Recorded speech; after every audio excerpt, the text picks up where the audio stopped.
இன்றைக்கி லஞ்சுக்கு கருப்பு கொண்டக்கடலை அப்புறம் கொஞ்சம் வெஜிடபிள்ஸ் எல்லாம் சேர்த்து 1 pot ரைஸ் தான் செய்ய போகிறேன். நேற்று நைட்டே கொண்டக்கடலை ஊற வச்சாச்சு. லஞ்ச் பாப்பாவுக்கு தனியாக தான் செய்ய போகிறேன். ஏன்னா இது கொஞ்சம் ஸ்பைசஸ் அதிகமாக இருக்கும், அதனால தனியாக தான் செய்ய போகிறேன்.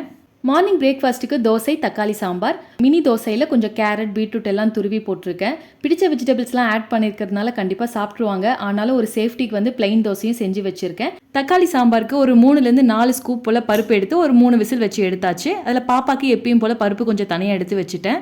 அப்புறம் ஒரு கடாயில் எண்ணெய், கடுகு, கருவேப்பிலை, வெங்காயம், தக்காளி, ஒரு 4-5 பல்லு பூண்டு, பச்சை மிளகாய் இல்லை அதுக்கு பதிலாக காஞ்ச மிளகாய் ஆட் பண்ணி வேக வச்ச பருப்பு அப்புறம் கொஞ்சம் சால்ட் ஆட் பண்ணி கொதிக்க வச்சு இறக்கிட்டேன். இன்னைக்கு மிட் மார்னிங் ஸ்நாக்ஸ்க்கு கிரேப்ஸ் தான் கொடுக்க போகிறேன். நல்லா வாஷ் பண்ணிட்டு லென்த் வைஸ் கட் பண்ணிட்டு இருக்கேன். பிலோ 4 இயர்ஸ் இருக்கிற குழந்தைங்களுக்கு ஃபுல் கிரேப்ஸாவோ இல்லைனா வித் வைஸ் கட் பண்ண ஆஃப் கிரேப்ஸாவோ கொடுக்கக்கூடாது. பிகாஸ் அது சோக் ஆகிறதுக்கான சான்சஸ் இருக்கு. அதனால குழந்தைங்களுக்கு நம்ம எப்போ கிரேப்ஸ் கொடுத்தாலும் இந்த மாதிரி லென்த் வைஸ் கட் பண்ணி கொடுக்கறது ரொம்பவே சேஃப்.